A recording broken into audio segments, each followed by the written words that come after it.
Всім добрий вечір.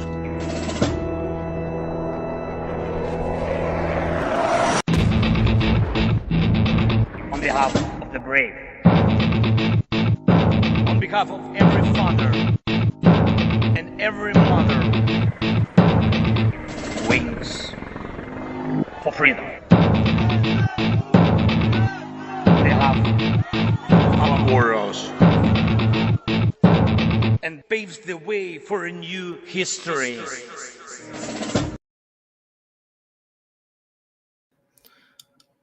Hello and welcome to a Tochnyi live stream.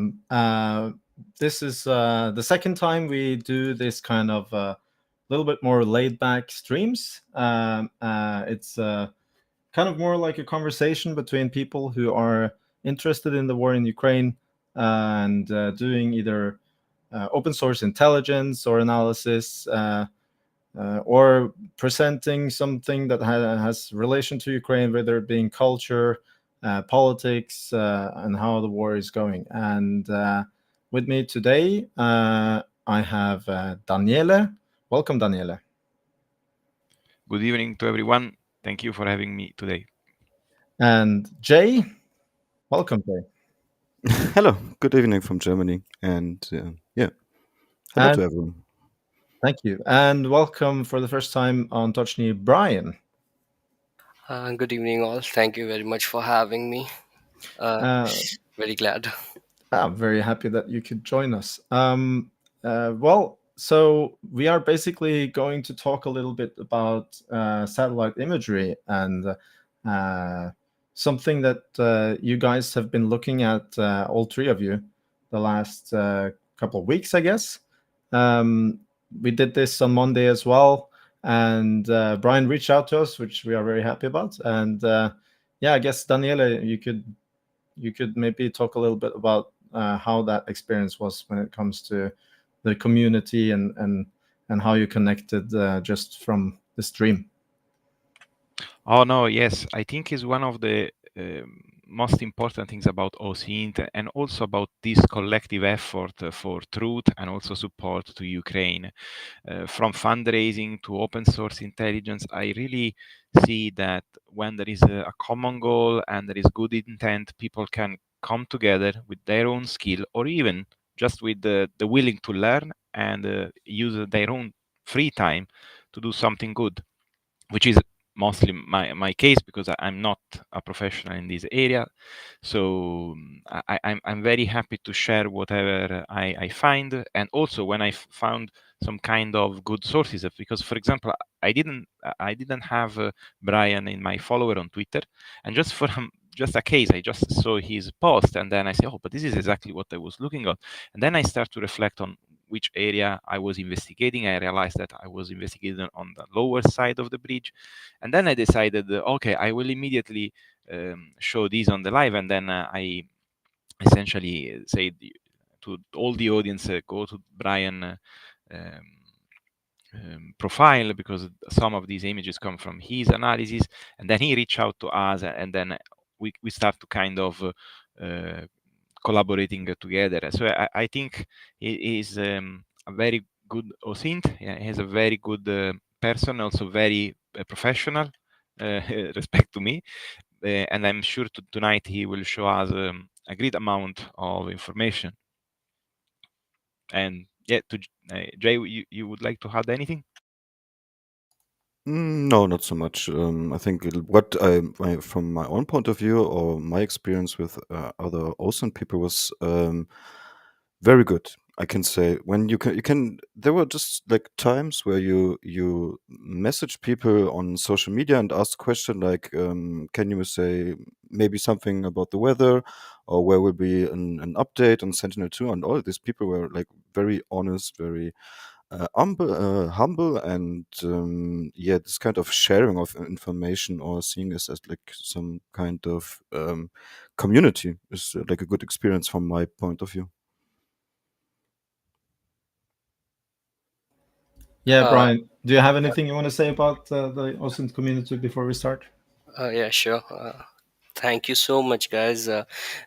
Some of us, we don't post a lot. I mean, it's because some of the images are not available open or are like in bad quality. For example, open source quality is really poor right now. So and you all saying that everyone is humble is really touching, to be honest. I think I cannot speak for the whole community, but everyone in the satellite community, I can assure, is very glad to hear it.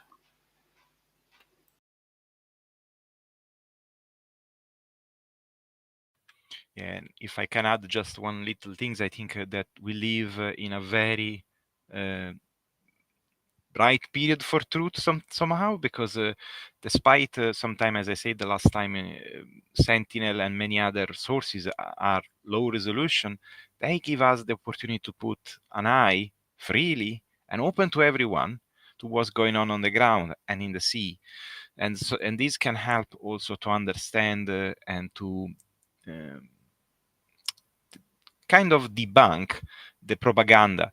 And this helps a lot, I think, because it helps to increase the credibility and also to fight any type of disinformation. Also the good one, let's say the good one, when is wish casting, essentially.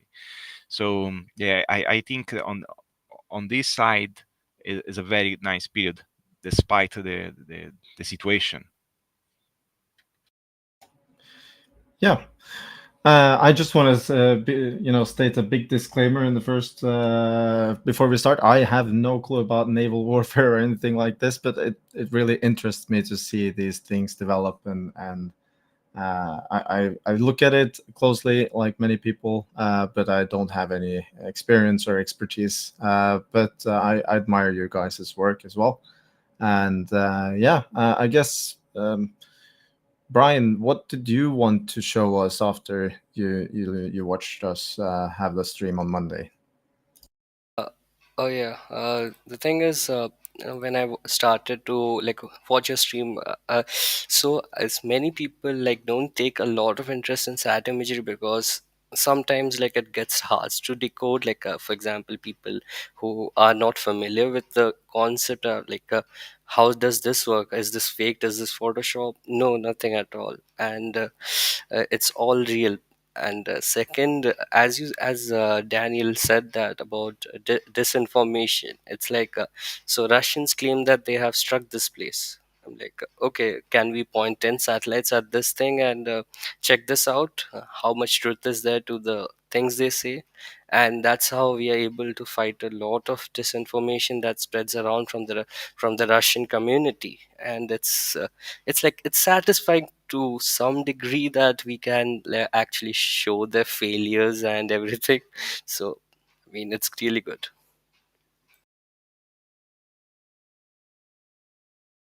Yeah, it's clearly something that I enjoy too, and I tried to make a little bit kind of a funny title to the stream, and it's trolling them back, but we don't do it in the same way because we do it with real facts, and that's a lot more powerful in the end. So I guess you can go ahead and start sharing the slides that you prepared. Or Daniela, do you want it to go first, or Brian? I would give a space to Brian because I think he has at least three area of interest, and then we can discuss one each time. And if I can add anything with additional image, I will for sure. Okay, thank you for that. I think I'll start sharing. Okay. Yeah, let me know when you're ready. And then we also don't want to do any mishaps, so let me know when I can share it on the stream.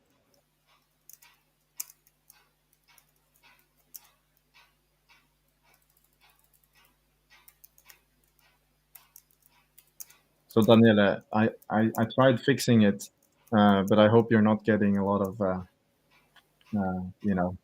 emails. Yeah. And of course, when you stream for the first time and you share your screen, what you do, you broadcast your email. Yes, But luckily, that is just an email that I use for only one thing. So even if they bombard me, it's fine.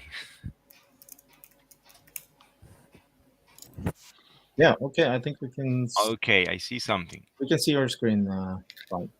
Okay, so is it visible to you guys then? Okay, Crystal clear. okay, thank you. So we are just going to talk about three main areas today. Basically, first the Sevastopol port. Second is the two parts of the Kerch Bridge. So we'll start with the Sevastopol port first. So this is an image taken on 28th of this month. So as you can see, the main the main barriers that were guarding the whole port against any sort of unmanned surface vehicle attacks have completely gone. uh, I think there will be a time lapse after this. Uh, as you can also see, the dolphin pens are gone, so dolphins are now free. uh, and But the main part still is that all those defenses are gone. I think if the seas do not appear to be too choppy right now, Ukraine can take advantage of it. And the main thing is, with these defenses gone, if Ukraine can take advantage, there will be serious damage to the Sevastopol port. Like for the last time, we had a storm shadow attack on the dry dock, but this time things can be a lot bigger if it happens. So I'll just ask anyone to share that time lapse. So you can go ahead. Should I stop sharing? You mean, yeah, I can do, unless Erland, I just sent to you. I don't know if you. May I add something? Just shortly. We did not talk about it. This was the probably the result because of the storm in the Black Sea. Just for Yeah. context. Oh yeah, yeah, yeah. That's the result of the storms. So with this time lapse, you can actually see the barriers have actually gone. There's also a red thing that used to be the dolphin pens. That's also gone. So I think most of the things are actually gone right now. It's a really good opportunity. At first, we thought that these barriers might have sunk, but I don't think that's the case, because when checked with Sentinel imagery, uh, I don't see anything that appears to be a barrier anymore. So I think it's actually gone. But there's also a chance that Russians have started to repair it. The next slides with Sentinel 1 imagery is going to show it. Uh, and there's also the second part to it, that there's a lot of uh, electronic warfare equipment that is interfering with SAR images. So that's going to be interesting to watch for. I think I'll move to the next one then.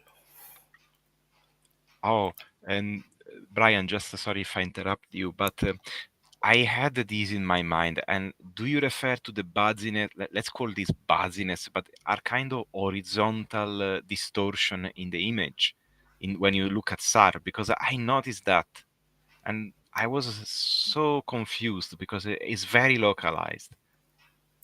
Uh, yeah, the thing is, with SAR, anything that has a bit of mass is going to reflect. So, with the water still being filled with silt and the choppy waters, it's still a issue to like point out actually what's going on. And today it was really cloudy, so no daily imagery uh, uh, from planet, unfortunately. So that's also adding to the whole mixture. So I think we have to still wait for more images, but it's slowly happening. So I think that's a good move. But people should understand, there will be a very less frequency of colored images that we call as multispectral or optical imagery with the clouds approaching. And Ukraine is notorious for its clouds during the winters. So that's not going to be fun for anyone, to be honest. Okay, I have a question here because you talked about very specifically the SAR or SAR, Okay. which is called synthetic aperture radar. And maybe Daniele or Brian, maybe you have some like few words about it. Like, how does this work? Okay, so basically in synthetic aperture radar, what happens is you have a satellite with a what we call it a huge dish. So uh, it it basically it's like a space radar. That's what we call it. So so what happens is we send out waves. So we have these like a lot of frequencies: x band, c band, s band, l band, p band. So for example, if most of these military based satellites that operate and commercial ones operate on the x band. um, Open source like a Sentinel one operates on the C band. So the difference between C band and X band is their penetration. So for example, if you have anything in X band, it won't be able to penetrate the tree tops, which is actually helpful if one is trying to see see what sort of equipment someone is trying to use, and it's very much clearer than C band. And with C band you can actually penetrate a lot of treetops, and you can see under the trees basically. But there's also disadvantages that with C band you don't have anything like very high resolution, because that's when there's a lot of physics involved with it as well. So I'm not going to get into the physics, but basically you can understand that X band offers you like really detailed views, but while C band is basically anything related to earth observation. For example, if you have to check agricultural crops, if you have to check vegetation, so it's helpful for that. Daniel, if you have something to add, it'll be really great. Yeah, I can try to share for the audience. Just let me see if I can share. No, I can only add the presentation here. Um, Anyway, no, yes, what I would like to add is just when you talk about X, C, and these are like acronyms that are used to identify bands, just for the wider audience. And in particular, the wavelength is also another important parameter. And these also determine the resolution that you have. And and yeah, uh, and in general, as you said, the the C band is mostly used for like a more global mapping. Instead, the X band is used for more localized identification of object. And if you go above, essentially you enter in a regime that is nearly never used in satellite, like the Q band and the K band. The Q band especially is used by in military application for radars, and above I think you have the K, which and the KA. Oh, good, good. This is a good a good slide. And one of the other things that is very important to understand is that we always kind of receive the reflection and see the reflection of the object. So for this reason, the wavelength of the radiation, because it's a radiation that we use, is going to impact the amount of details that we can see and overcome eventually. Yeah, oh, sorry. Yeah, you are correct. There's also a lot of modes that go into SAR operations. For example, there is something we call as dwell modes. So it's basically collecting, basically goes over a spot, starts collecting data, starts collecting radar signatures, and it continues on. So basically, you can make a video of it. I don't know how many of you guys have seen Box Mica. It's a Twitter channel. I mean, sorry, a Twitter account. They do really great things with SAR. I think I can show you some if I have time today. But it's really good.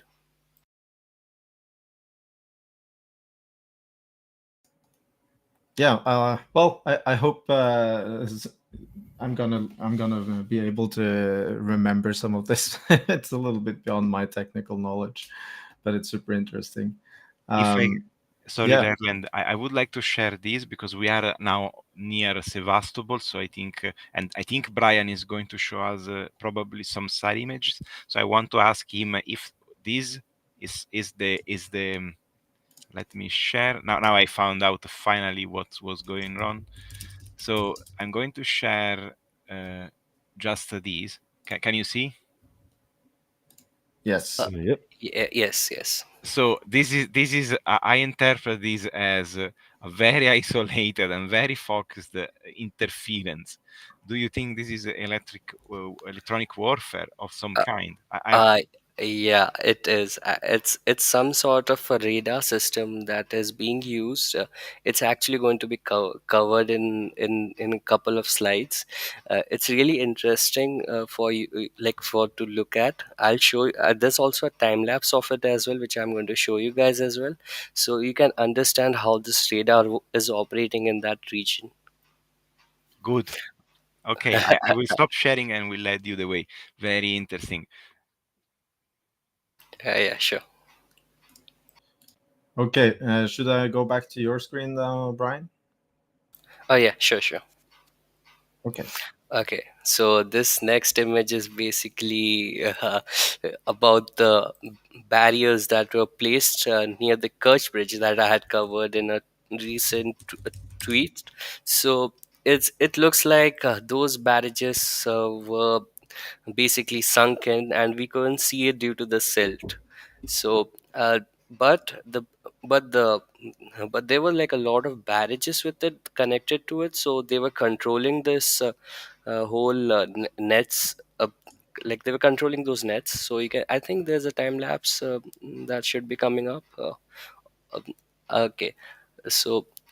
If anyone can like see the skysat image that I posted like some days ago, you can see that there's like a two or three barrages that are near these nets. Those things unfortunately have sunk, I suppose, but those nets still stay. So I think those nets are basically weighed down with some old anchors. So they still stay, and I don't think they will much be a problem because there's still a huge gap in the Kerch Canal that which is used by ships. So I don't know what the purpose right now for them is. I think it's to prevent the USV attacks, but but you can easily circumvent them. And I showed these images to some naval experts as well. They were like, you can easily circumvent them through the channel. So still don't know what the purpose is. You can show them the time lapse. Oh yeah, here we go. So you can see the first image is taken on 18th, I suppose. 17th or 18th, yeah, 17th. So that's before the whole storm thing. Then you can see those things, they were not visible, and 20th imagery actually shows you those things start to reappear again. What some of the accounts suspected, thanks to David, I hope he joins us. He pointed it out to me on a Landsat image actually, that there is the nets. We think those nets are still there. So and I confirmed it with the planet imagery, so that's really good. But still, it's still bad news for any sort of USV attacks. But as I said, they can easily be circumvented. So as of now, we don't know if it's just a showpiece for the Russians, as they were painting planes on air bases. It's something similar to that, I guess.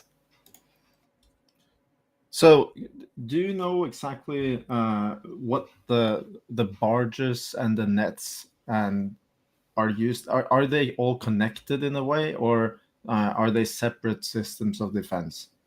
With the imagery that we had, we were able to get into one sort of conclusion that these nets were basically connected to each other via barrages. So, if you if you can see in those images, there were three barrages that were connected to those nets.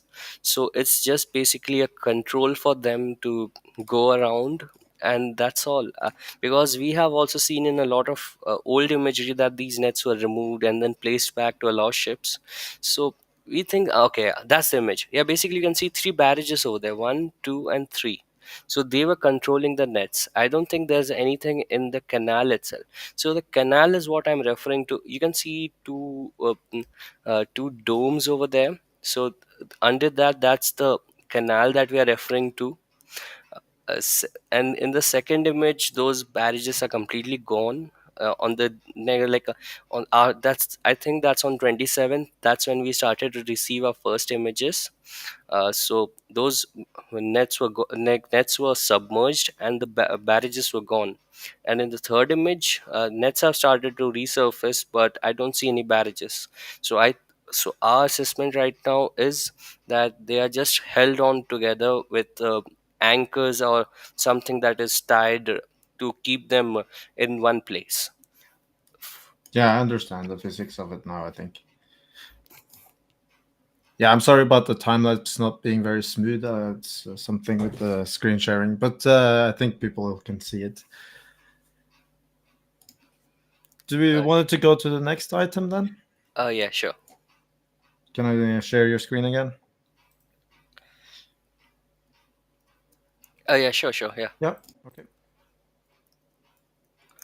Uh, so this is another image from 28th. So some of you remember that they had talked about placing three or four sunken ships. So basically, they were like old decommissioned ships that were just placed over there to prevent any sort of attacks. But at first, some of our assessments show that there are nets underneath it to protect it, but we don't see anything. Someone also asked about how shallow that place is. It's actually not that shallow. It's so the in the previous imagery, if I can go back, so the area where you see the domes and the gap between the nets, that's the place where it's at its deepest. So so that's where all the ships go around. And this over here, I don't think those places are like really deep, because there are one, two, three, four. There's also another fifth one which still hasn't appeared back. So I'm still waiting. We are still waiting on new sets of imageries.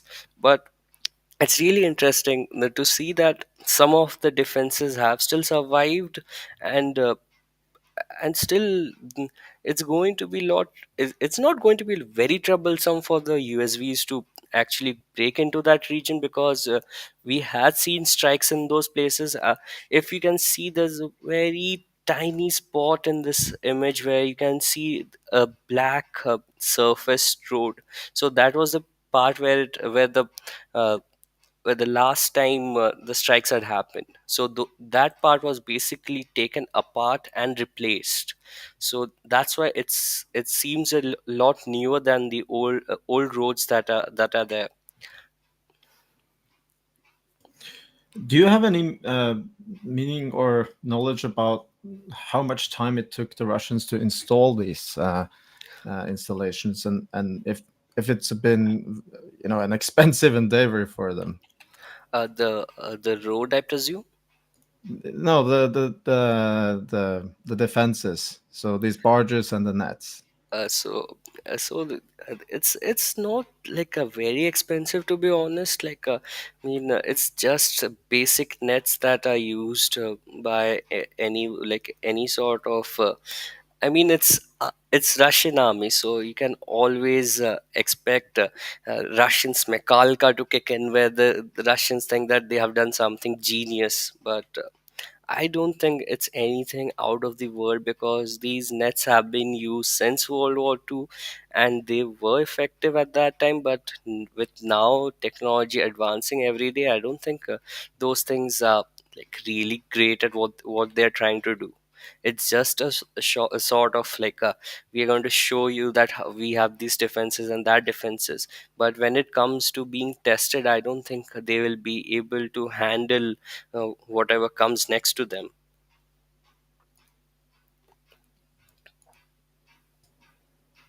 Daniela, do you have any questions, or Jay? I'm sorry, I was a bit distracted, not like with you, but in the peripheries.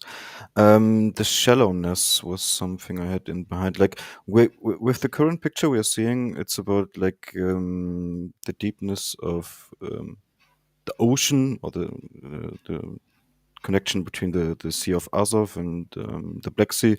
It's about, when I remember it right, like between 1.5 and 3 meters. You can see like the deeper parts are a bit more blue, where you have like this deeper line. These are the bluer parts, and yeah, so it's correct to say it's a bit different. Also, what I think we had it in the last slide or panel, where you had this element of the bridge. I'm not sure how it's called. My DeepL just crashed, so have no help. But where the ships are passing through, this is of course deeper.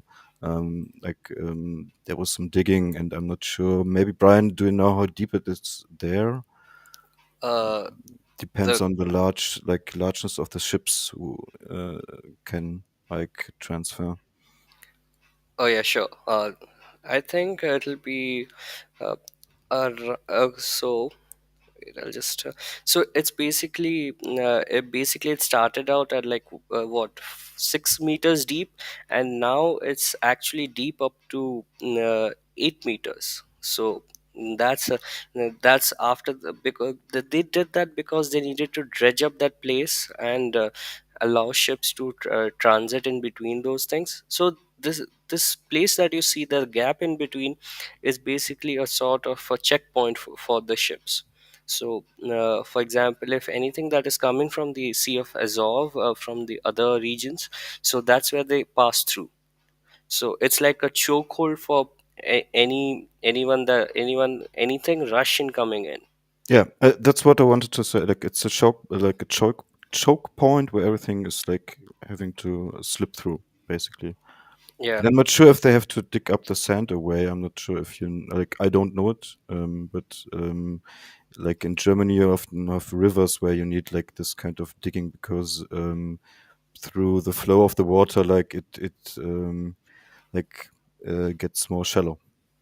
yeah, absolutely, you're correct.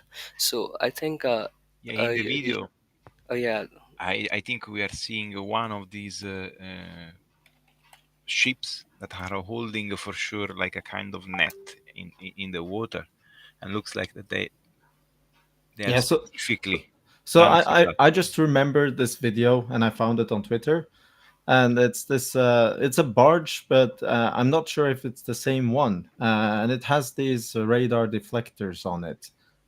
Is this the same kind of barge, or is it a different one? Oh, this is looking very interesting. yeah, I think it's a bit different because the barges over there, I think, is grayish of sorts, but it's very hard to make out. The radar reflector things are something that the again Russian geniusness has come up with. They think that these missiles, like for example Storm Shadows and HIMARS, they think that they use some sort of radar guidance, so these radar reflectors will basically confuse the missile. But no, they use GPS. So I don't know like what sort of Russian brain went into developing that.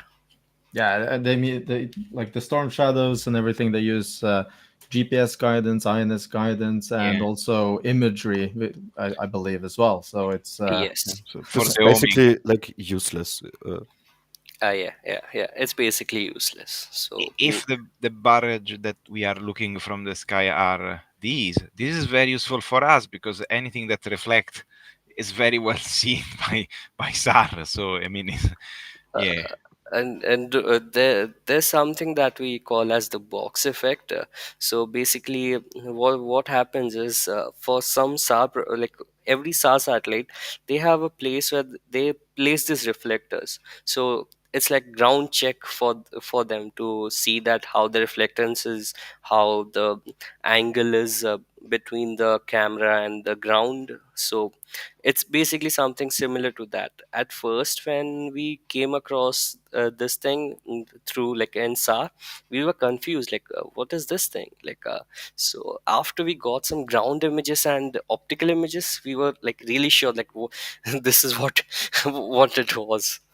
So at first it was like, it was a bit of like, what is this, and then we discovered that, yeah, this is just a radar reflector. Yeah, yeah, yeah, that's It's the okay. one. like party disco ship. Yeah, yeah, that's the one. Let me see because I think I have one of the few, let's say, high resolution, because it's not as let me see. I used to have some kind of picture of from the Sentinel, and they reminds me that because they are rectangular, Brian, right? And they Yes. have a kind of redness on the top in the Yeah. optical. So I Yeah. think we are looking at so probably they these are or not connected without any net, or they are just floating there with an anchor, and they have this radar reflector for some reason. Yeah, yeah, yeah. It's again, as I said, Russian brain, as what we refer to. It's like, they think that they have done something genius, but in the end, it doesn't work at all. So this was something not this similar, but it had happened in Russian air bases, where they started to place tires on the aviation bombers that they had. They thought that it'll be helpful to confuse uh, some sort of guidance system, but who knows why they had started to place tires, like, what was the purpose of it. And I think some general told them to protect these bombers, and then some Russian conscriptor which thought that placing tires on top of it would make the drones bounce or something, who knows. Well, I think maybe I distracted us a little bit. This, but this barges thing, I remember them from, yeah, a year ago or more. I guess it was in the summer last year. Yeah. Yeah, but this is Okay. a different topic, I guess. We could So go back to the imagery. yeah, okay. Oh yeah, sure. Okay. Okay, so with the storm ending, some parts of Ukraine are now clear, but you can actually see the snow now.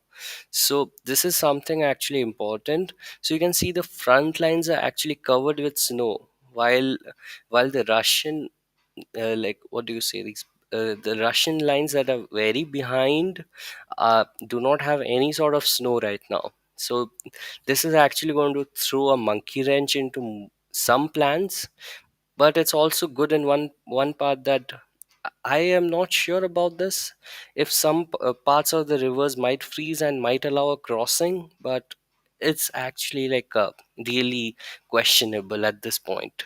But you can actually see the the region that the storm has affected the most. So some of you might be confused, how do I make out the snow from clouds.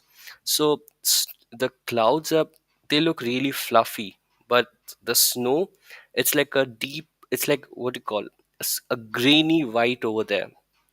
So this is something. And if we can actually make out in these regions over here, uh, the other bank of the river, the Russian control side of the region, is, it does not have that much snow as the other regions. So I hope But it's this. still very cold there, or isn't it?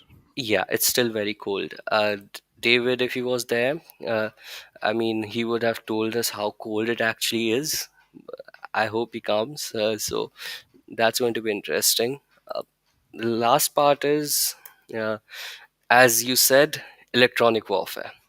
So you actually want to take a look at another thing as well. So I'll switch on to the Copernicus browser, so something similar to Sentinel Hub. Okay. Maybe to give to give an impression, this like the storm, especially over the Black Sea. Maybe can we go back for a second? Oh yeah, sure, sure, sure. So maybe I was too loud or didn't want to Apologies, interrupt you. I switched too fast. Apologies for that. No, no, no, no problem. We are not Yeah. in a rush as well. It's like a relaxed stream. Oh yeah. But to give a general understanding, this storm, especially over the Black Sea, when we were talking about the Kerch Bridge or the entrance to Sevastopol, which is very important because it's one of the most used harbors from the Russian Navy.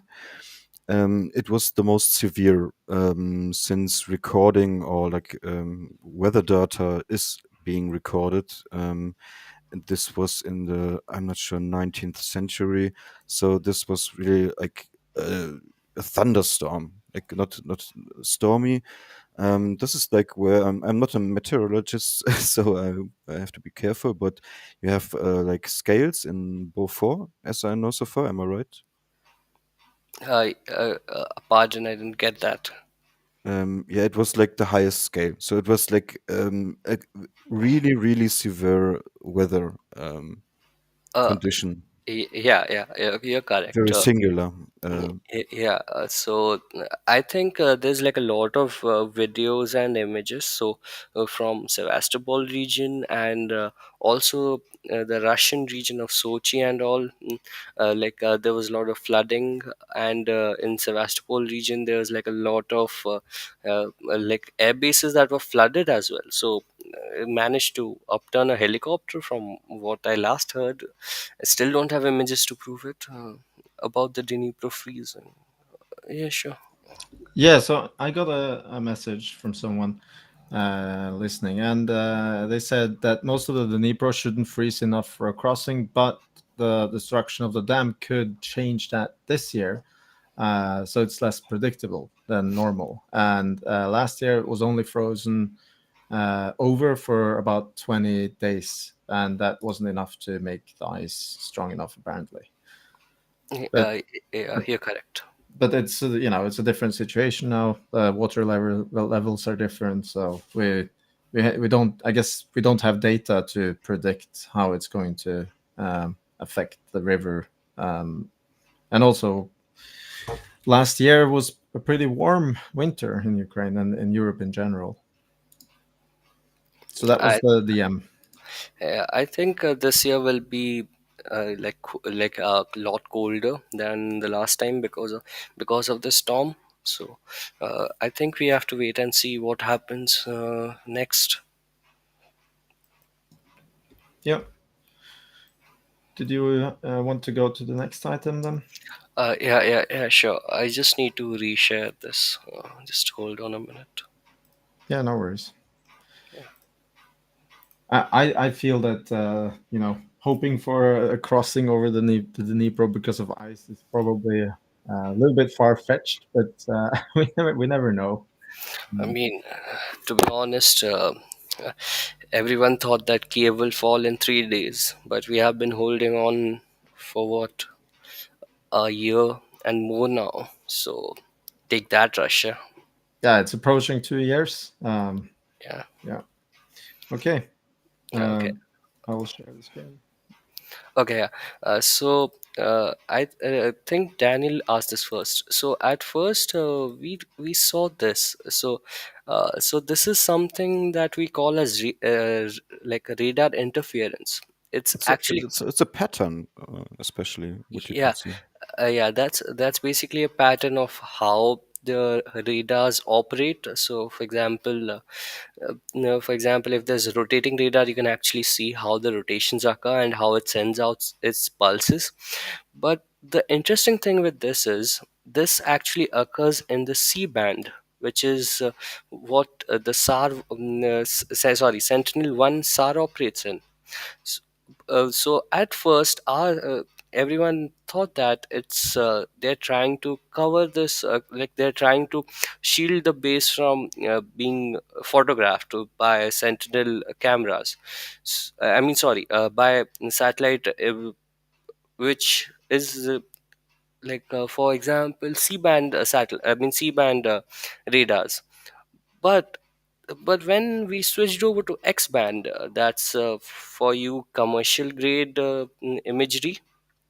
So uh, that was like, and we didn't see any sort of interference, so we were like 100% sure at that time, like, yeah, it's this is supposed to be only be in C band. So for example, there's a lot of radars that operate in C band. For example, the Patriot defense systems. There's also a lot of Russian radars, but we still haven't figured out what is causing so much of radar interference that it has completely covered the port of Sevastopol. I'll actually show you guys this first image that we are seeing was taken on 24th. Then we go on to 28th. Okay, so on 28th, you will actually see there is no interference. That everything is clear. But back on 29th, we see this coming from another region. So we don't know if this is some sort of a new equipment being tested, or what sort of equipment they're using. And there's also another thing.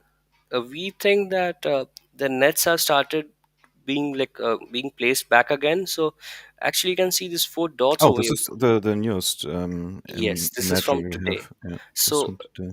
Sentinel-1 basically has two satellites. So they actually have a temporal frequency of less than or equal to 5 days. Uh, so from today's image that we can see, some parts of the net have been started to be rebuilt. We still don't know what's going on until we get an optical image, but still it's but we think that nets are started to be placed back again. So Russians are rushing to do some work back there. But the Wait, wait, main wait, wait, thing. wait. Not so Okay, fast. okay, So sure. that we should be like a bit. We should expand it a bit because like these nets are like first of all used for like it has anti-naval drone purpose as far as I understand, and maybe add on. I'm not sure, but it should prevent anything to get like free entrance into the harbor. Yeah, It's a correct. defense security. Yeah, yeah. I guess they can open and close them whenever they need to let Yes, ships like in and some out. kind of gate. Yeah. Yeah. Yeah. Yeah, So yeah. That's they how it fu- operated. they basically function like the submarines nets in the Second World War, I guess. Yes, yes, you are correct. So I'll actually switch on to VV for you guys, so you can actually see the extent of the interference Ah, that yeah. is going on. Ah, this So is beautiful. Nice. yeah, it's just taken a bit to load. Okay, ESA. while we wait for the loading, can I just ask a question from the chat? It's on the screen here as well. Oh yeah, sure. So it's from Oim Bubi. How Ah, much energy do you need to make so much, and like how much energy is needed, I guess, to make so much interference? And I have an additional question. The wave, like, so the the size of this interference, is it dependent also on the size of the physical size of the antennas? Uh, it's basically so antennas come of very various types. So it depends upon what sort of antenna they are using. For example, the Patriot batteries, they use a phased array radar. So they are these like what do you call this, like cheese grater sort of radars. So there's like a huge block over there, just thin block of radar. So it actually can depend upon the size, but there's nothing that we have seen that actually points us out to what is being used. So we are still confused about it, but there's also this theory as well. As these radar signatures keep moving, so we think this is mounted on something that is movable rather than being permanent at a place. And I'll get back to you on the energy, but we think that this is something like a generator can perhaps make. I mean, if it's movable, so they can't have like a real power source for it, right? I mean, you cannot plug it into a 220 volt. So we think it's something related to a movable energy source like a generator. Okay. And just to add something to this mystery, which is very nice to investigate, if you go on the 24th, you will see that it is even more east than Sevastopol, like Yeah, yeah. over Inkerman. So it's like strange because if you want to protect Sevastopol, you would, even if you would move around. But then it went south, like you want to cover something south. Uh, I can actually calculate the distance for you. We guess the radar to be situated over here. So you can just take a ruler. We will take this place as a point because that's actually easy to here. So the distance is actually around 11.5 kilometers, but we're going to round it off to 12. Because we have to add in 10 meters of plus minus difference, because I mean, sorry, 20 meters of plus minus difference, because the ground sampling distance of this imagery is 20 meters.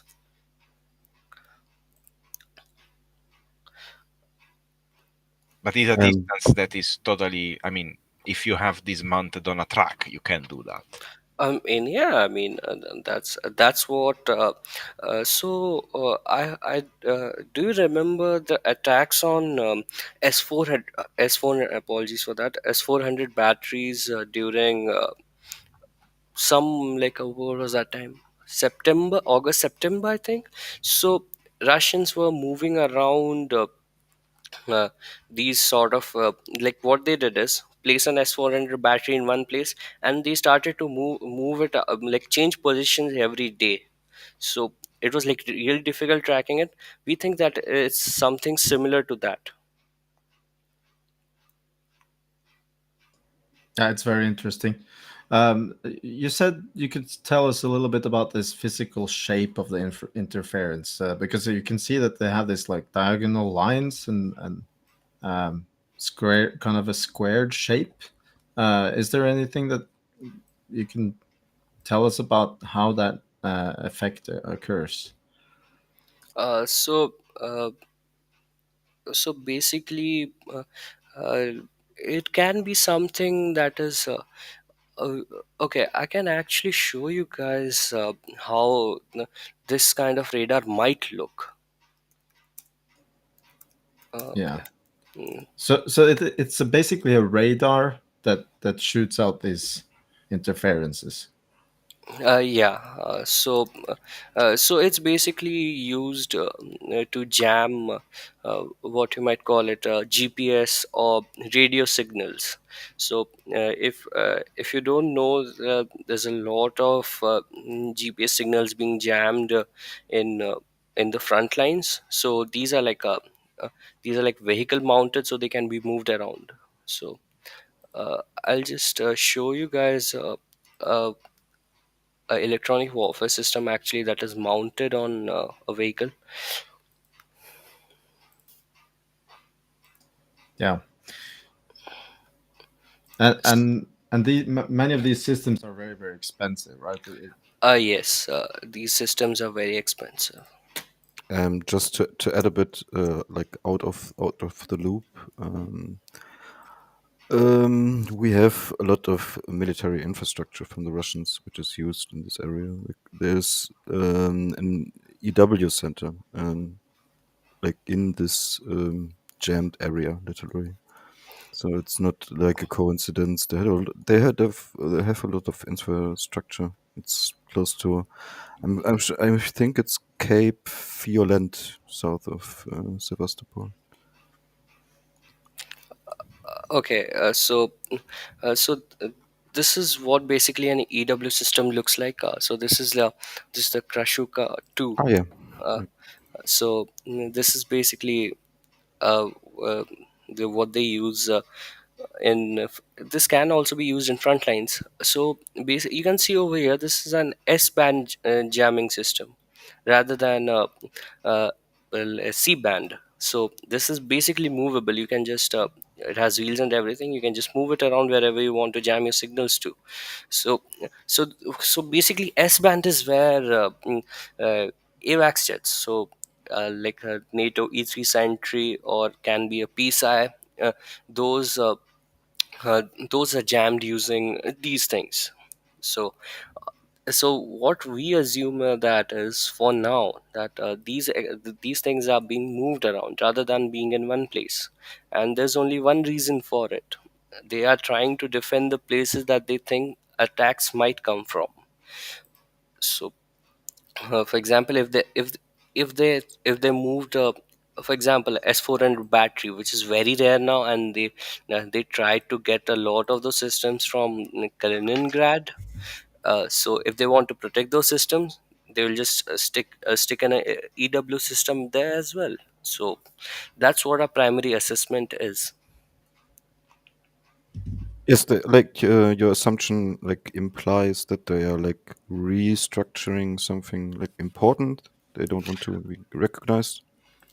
Yeah, so, it's most probably related to related something to that, because right now they are taking advantage of clouds. They are taking advantage of anything they are seeing that can be helpful to them. So I think for now they're testing this sort of equipment so they can see where this thing goes. And with this not being visible on X band actually makes it harder. As I said, C band has a very less resolution compared to X band. Yes, to like for the public, the it's a seasonal problem when like I occasionally also use like the Sentinel-2 hub, and basically you can't see anything because in this season it's always the clouds who prevent to have a like view from the sky.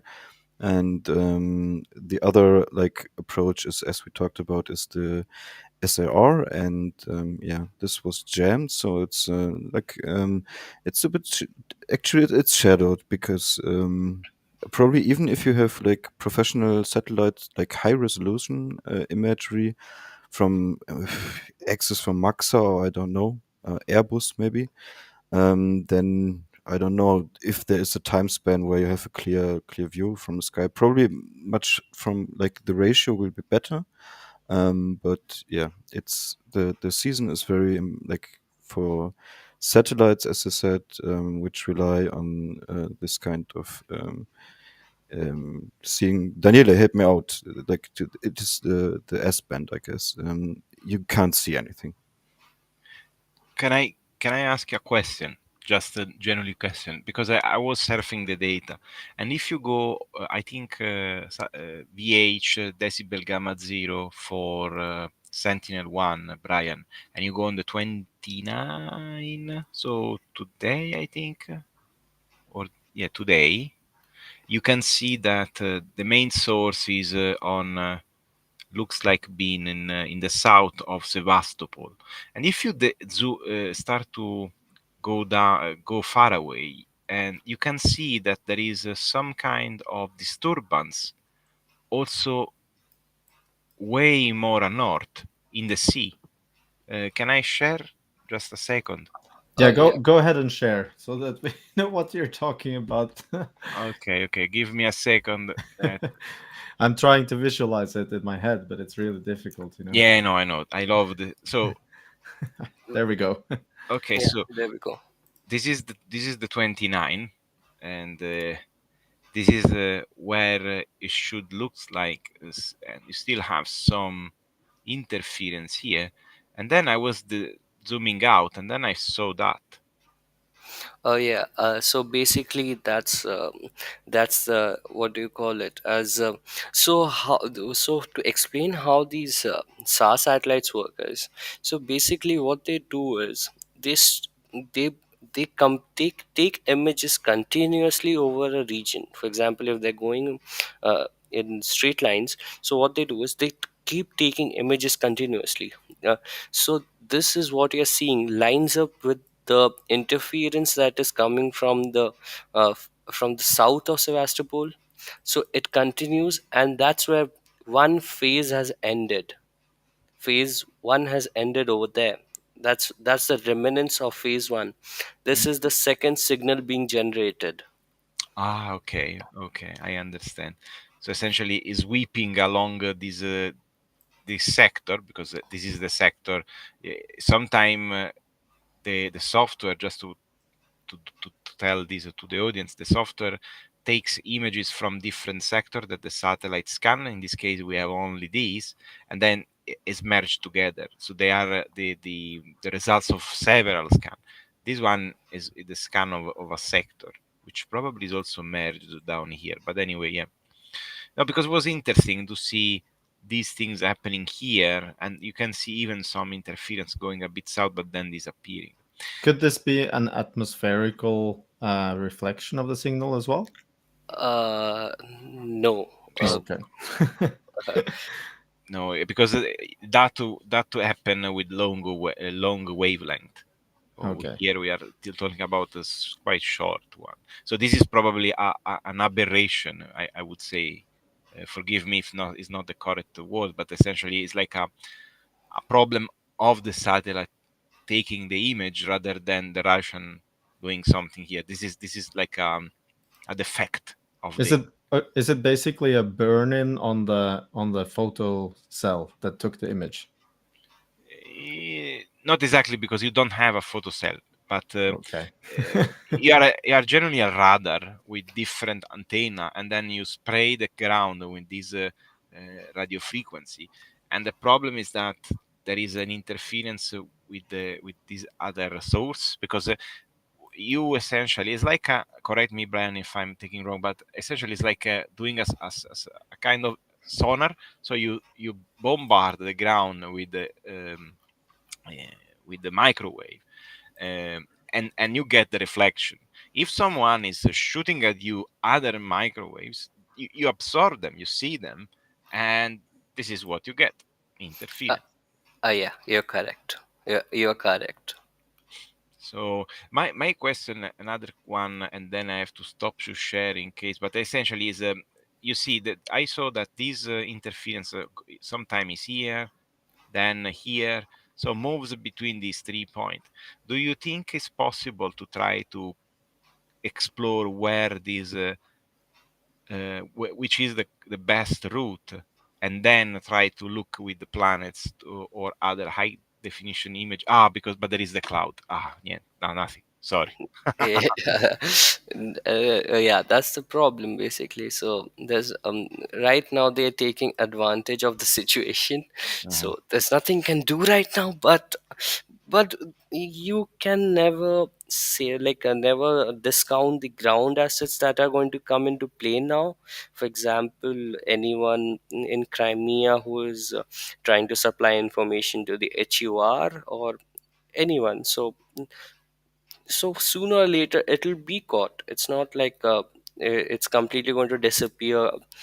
So I hope it gets caught and gets taken down, or basically gets pulled apart to see what is this thing. I mean, it's something new that we have seen. So I hope we get I hope we get more information about it, to be Yeah, honest. because this particular kind of pattern or shape of interference is not something you have seen before, is it? Yes, you're correct. And it's nothing no one has seen ever before in the world, or is it just particular to this conflict? We are particular to this conflict, actually. I mean, for example, so the problem with something related to Sentinel 1 is many don't explore it because so with SAR what happens is there's a lot of data that, for example, you get something from a SAR, or like a, what do you call this, uh, IW. So we call something that as a inferometric white swath. So it's like a 5 by 20 meter, I think it's 5 by 20 meters, like a spatial resolution with around 300 to 250 to 300 kilometers swath range. So those results are actually like what, around 3 to 4 GB. But when you have to process the image, for example, you take the image, you have to do radiometric corrections, you have to remove noise, you have to do terrain corrections. The result that comes out at the end of the day is multiple GBs, like around 60 to 70 GBs. And this is with C band. And when you go over to X band, uh, an image can be around what, 9 to 10 GB, but working on it can be like what, around 2 to 3 terabytes even. So that's basically why many don't explore SAR, or very specialized people work on it with very specialized software that is not available to like a common person. For me example, like I don't work a lot with SAR because uh, for only one reason: the images are very expensive and very hard to come by. Yeah, and you also told me earlier that you need quite a lot of computing power if you want Yes, to you're work with it. correct. Yeah. But with SAR, there is always this thing that you can always look into a place without having to worry about day or night clouds or some sort of atmospheric disturbance. So it's like something that you can use all the time. I mean, you can task multiple satellites to take multiple images. Uh, and there's also a lot of applications of it on in artificial intelligence, but it's like it's at its nurturing stage right now. It's like no one has expertly mastered the whole thing to be used at a very large scale in commercial spaces. We are not talking about the military here because they are the ones who basically worked with SAR at first, and now we have something that's really beautiful and can look through clouds, and it doesn't matter if if it's day or night. Yeah. I guess we can move to the next item. uh, uh, uh, Or I, did you I have one more item for us, or should we go uh, back to Daniele now? you can go back to Daniel. I think he's going to give us some more insight into this Okay. thing. Okay. We can go back to you whenever you have something for us. Daniele, I know you had something prepared for us as well. Okay, so yeah, it's a very small thing. So just because I knew about the the, to, the today talk, so I decided to prepare something. Just give me 1 second. Okay, let me see if I can share.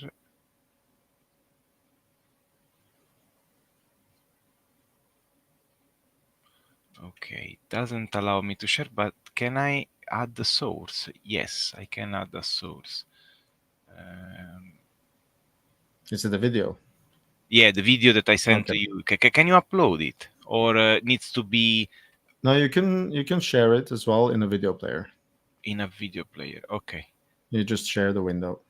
Yeah. Give me 1 second that I open with this should work. Okay, here we are.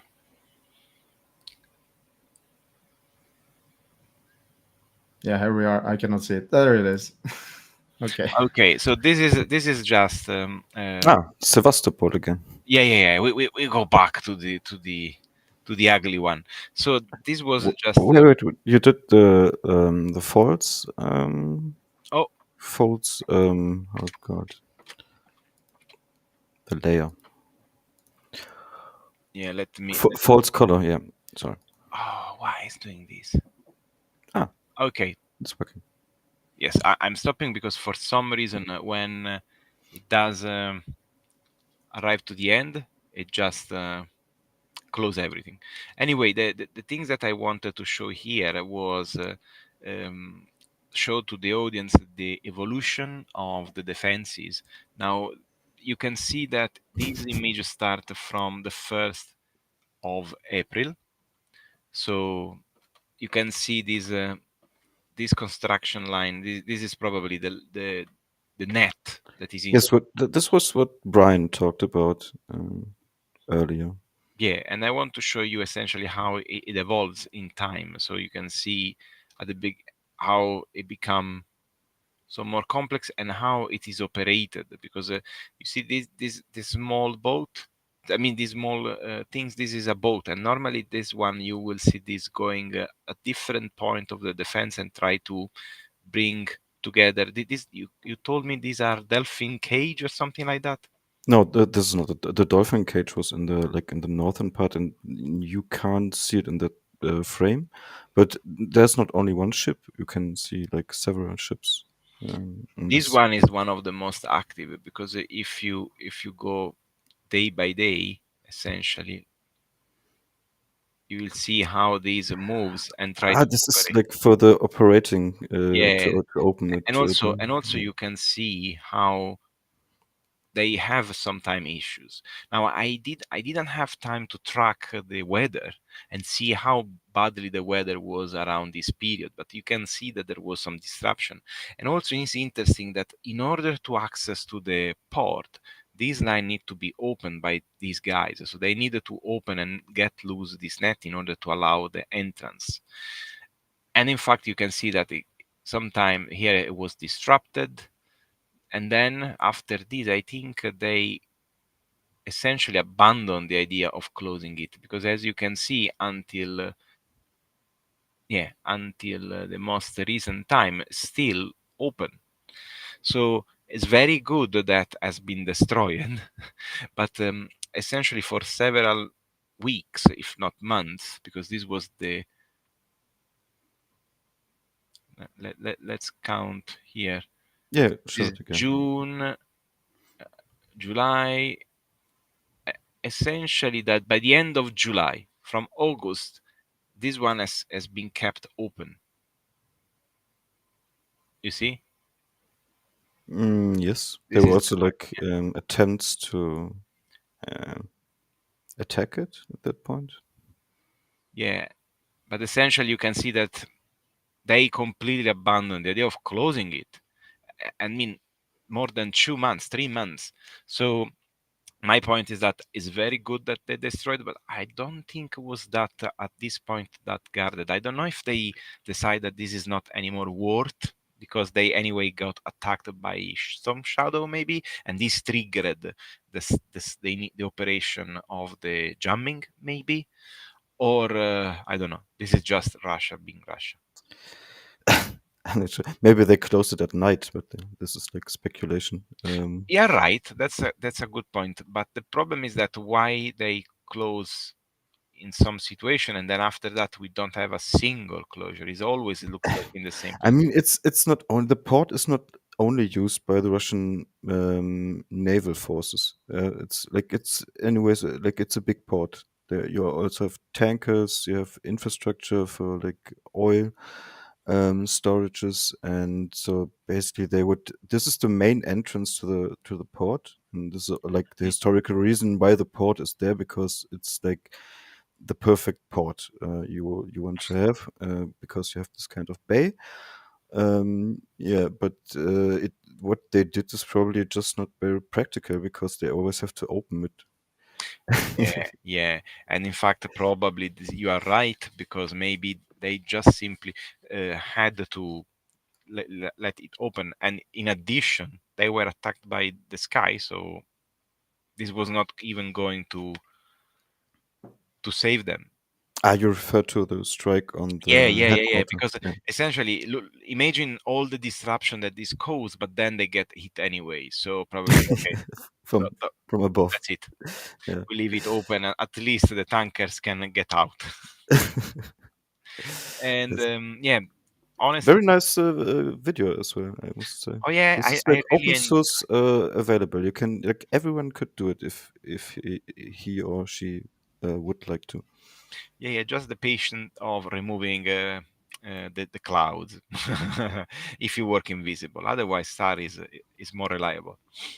You can always set like how much clouds you want in an image.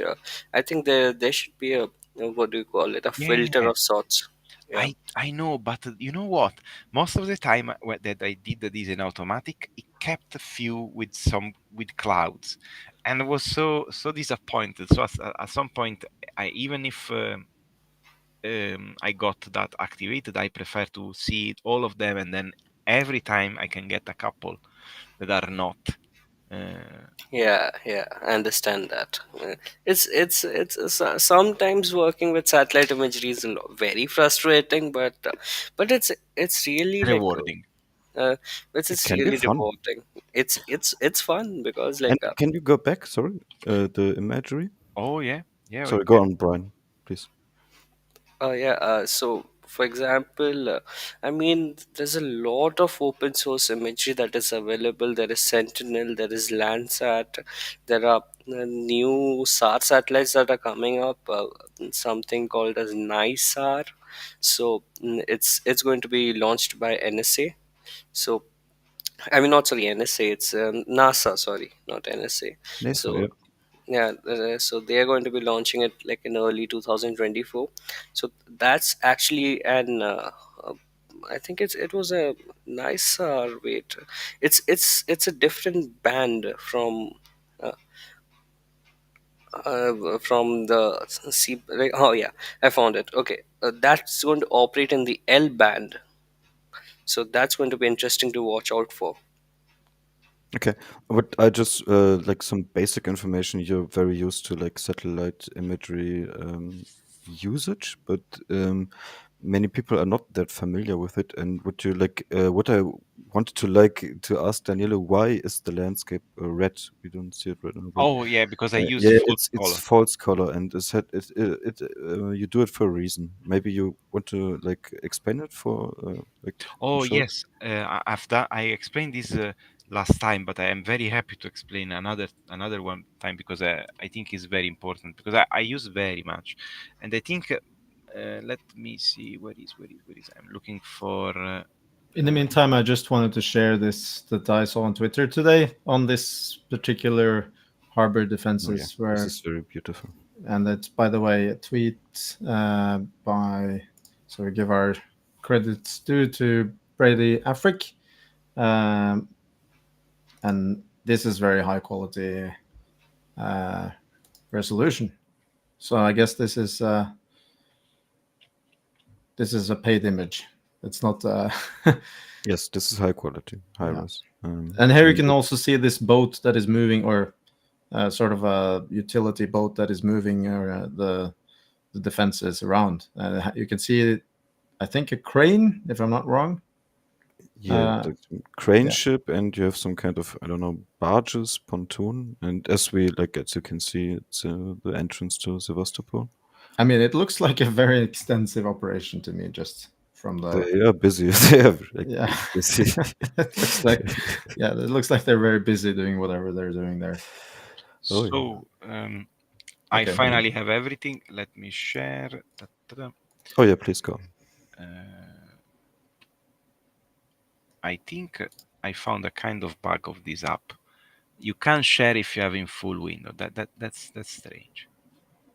So now the main point is this. This is the 13th of October, the same image that we were looking before from Brady Afric, and this Okay, is this is Sentinel too. this is Yeah. Sentinel-2. Of course, if you go and zoom too much, I mean, you can't see very much, as in that one. You can see things, But it's a very useful tool. yeah. And now, sometime I prefer to switch to false color because it kind of helps me to pop out details, especially if I have to count and look at features. And sometimes, depending on the light that you have. For example, the water can become very light, and so whatever is on the surface like pop out. So it helps you a lot, and the same for the ground. Um, the, the, for example, if you want to look to craters or sign of bombardment, sometimes false color help much more than the In shelling traditional one. terms, yes. Yeah, shelling. Yeah, sorry. Or you can like, especially when you look at the tree lines, sometimes you see the amount of shelling, like it's more like, no, emphasizing it, highlighting it. So you use this kind of mode to make it more visible. Yeah, I want to show you the recent one. I think on the 27th, yeah, you can see even, you see, these probably are ice or anyway difference in the soil. So you can start to see, you see snow is very well visible, for example. So the red that you're seeing is basically the reflectance from the near infrared band. So anything that is like has chlorophyll, for example, plants or can be trees or anything. So they will reflect back that red that you are seeing over there. So, so ground is going to look like normal brown color.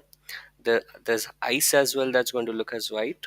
So with the red thing, that's where there is some sort of vegetation over there. So it's really interesting because you use it a lot, like more like while working with agriculture.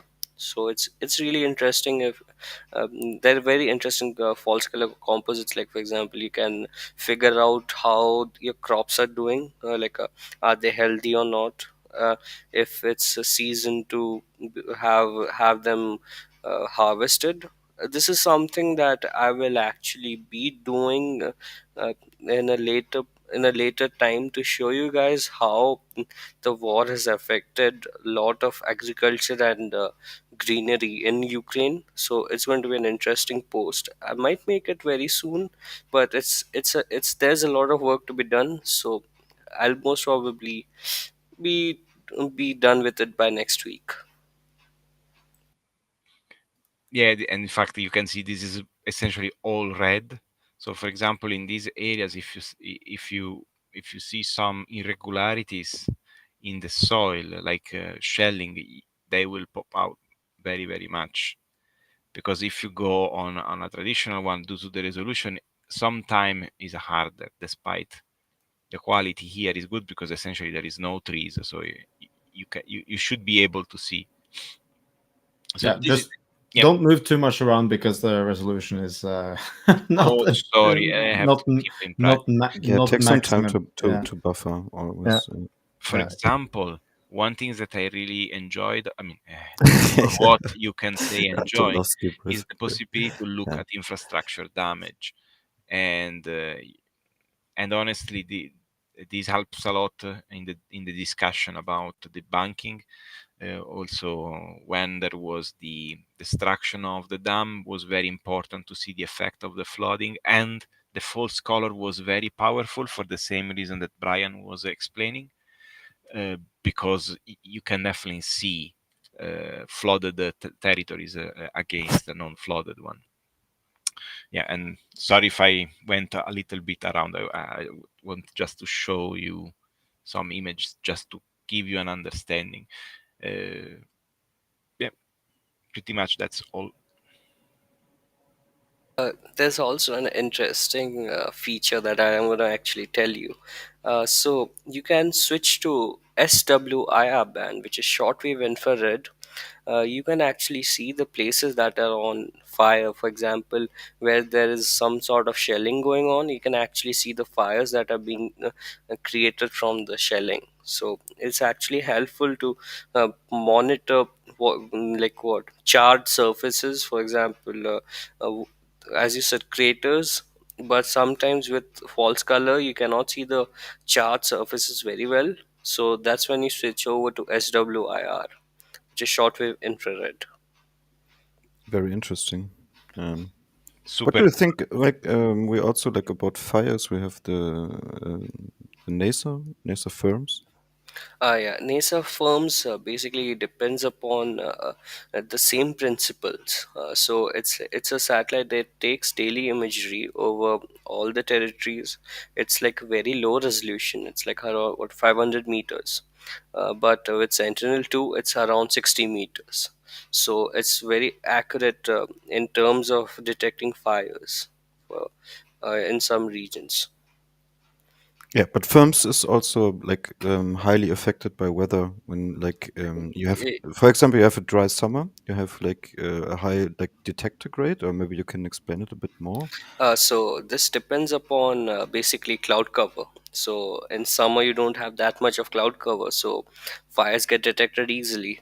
While there's clouds affecting your sensors, you cannot see most of the fires because what happens is these satellites they do two things. First, they try to measure the temperature of the ground, and they have a certain cutoff where when they detect something above this much degrees, they mark that place. So that's where you see the firm's square. So that's how that works. And there's also second one where when they see something very reflective or something that looks similar to a fire, they mark it as well. That's where Landsat actually helps. Firms basically is for firms depends upon VIRS, so it's like a 500-meter resolution satellite imagery sort of stuff. So I think, yeah, there you go. Okay, you can actually see a red dot over there. That's the fire. That's a fire. Yep, that's the one. Oh yeah, perfect. So you can see the smoke over there. I think that's smoke. Yeah, yeah. Mhm. And as you said, if you turn in first color, you can't see that. It's Yes. also like an interesting area to add a bit up. It's like where Ukraine had some kind of operational presence. And Yeah. here, what's going on? There are some barbecues. Yeah. Yeah. Lishki is occupied by the Ah, Russians, this is by the how way. we can find out when the neighbor has a barbecue. If I want to go, if I like barbecues a lot in the summer, and I really want to, uh, crash barbecue parties, can I use this, or is it? uh, Actually cannot use this because this is around 60 meters of resolution. So if you find, even if you decide to find a fire, which is very less possible, uh, then you will be 60 meters off that place. So I Okay. hope you have good good sensing skills to actually go find out where a barbecue is going on. Oh, there you can see a lot of shelling as well. Yeah, yeah, yeah. So that's where there are strikes. When you switch over to SWIR, you can see Oh, the can you fires. sorry? Can you zoom a bit out? I didn't see where you hop towards. Right Ge- bank, yeah, unfortunately. yeah. Okay, go on. But I don't think all are shelling. In your opinion, what makes SWIR not accurate? So, for example, I don't think these on the Russian side are all fires. What can cause them to pop out respect to the background? Okay, yeah. So what happens basically in shortwave infrared bands is basically so you can actually see over there. This I think it's band 12, band 8, and band 4, right? Hmm. So band 12 operates at around 2190 nanometers. So all of these bands, the shortwave infrared bands, they have different wavelengths. So what they do is they basically, the formula is to subtract these there's basically, these are all dependent upon mathematical formulas. So you get that's where you get a result of sorts. So these three SWIR bands, they operate at around 60 meters, so they don't make it really accurate. For example, now if you try to zoom in, you won't be able to see a lot more details than a true color one. So take the same area, now you go to true color. True color will be a lot more detailed than the old imagery, and you can see over there that place is a bit shiny. Can you Yeah, see it? yeah. Yeah, Maybe a dish. yeah, anything of that sort, and that's going to pop out on SWIR. It's a bit like a reflection, or Yes, yes, Could yes. it be a solar panel or something like that? Yeah, it can be a solar panel, it can be a dish, it can be a piece of glass. I mean, a glass roof or anything like that. Hmm. Anything that's going to make it pop out. Yeah, because if you don't see smoke, it's very unlikely that is a fire. And Yeah, I mean, like if you actually go to SWIR to the Avdika front, so that's actually going to show you how the burnt grass looks like and everything.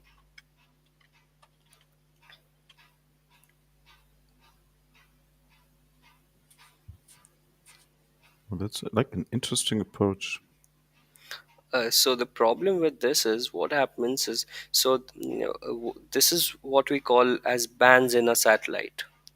So with increase with how with number of bands that keep increasing, you start to get a lower resolution. And when you have just three bands, then you get the highest one. For example, Maxa satellites that take images in like what 30 centimeters.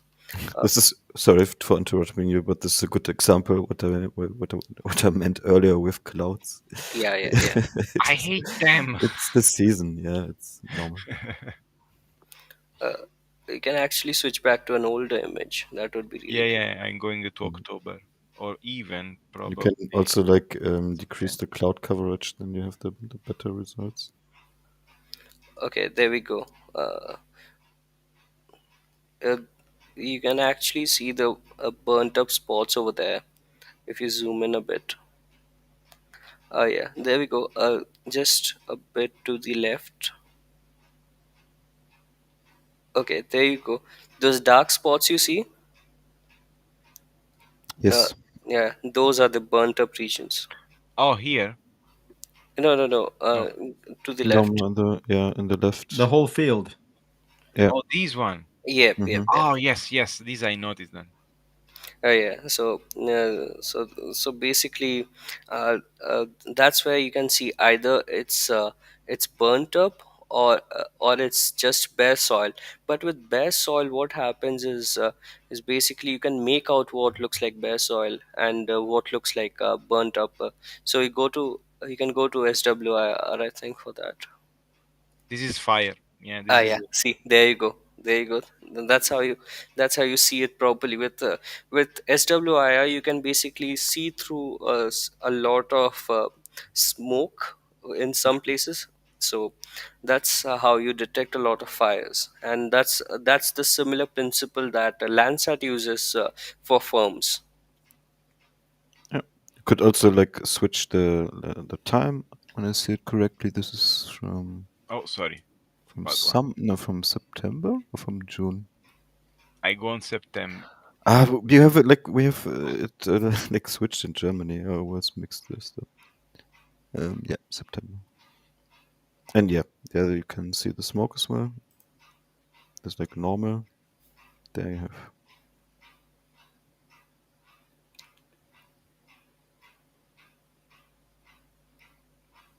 Yeah, I can't see anything now. Maybe it's not the best. Yeah, but you can go back to like where you could see the smoke in the true color and then compare to the SWIR. So as you in the Avdika front, go recent as much recent as you can, I guess. Yeah, the weather Oh, was too bad. Oh, there's in the oh, north like, and step over. there is definitely a lot of Yeah. stuff here going, guys. Yeah, I mean, we know it, but and if you look closely at the coke plant over there, Mhm. yeah, so you can see that is being shelled, and there's fires over there. yeah. And in natural color, you can't see it a lot, and there's no reflective properties over there. But when you switch to, uh, okay, so when you switch to SWIR band, you can actually make it out properly. In fact, That's just, It's yeah. very exact. mhm. Yeah, very exact. Yeah, all this area as well. I mean, you can see the fire now for me. Yeah, yeah, yeah. So in early days of the war, when there were like still crops standing in the fields, you could actually see, like on planet imagery, you could actually see the fires that were raging due to artillery shells landing on those croplands.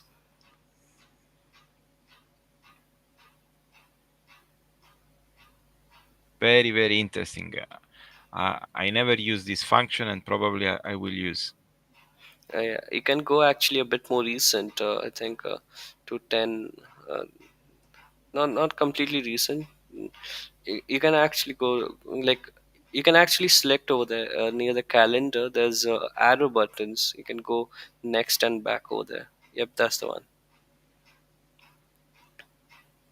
It takes a bit of time to load up, but it's really good. Ooh, look here. Yep. So that's actually this is actually a good way to measure how far the artillery is progressing. So it's really helpful when you're trying to do a sort of analysis of the advancements of the army, like Yeah, how. and you cannot see, in fact, as you say, this is invisible to the true colored one. Yep. And with the shortwave infrared, you can actually see the smoke over there. Hmm. So it's very interesting. And what was happening, and because this is essentially the front. Yes, you're correct.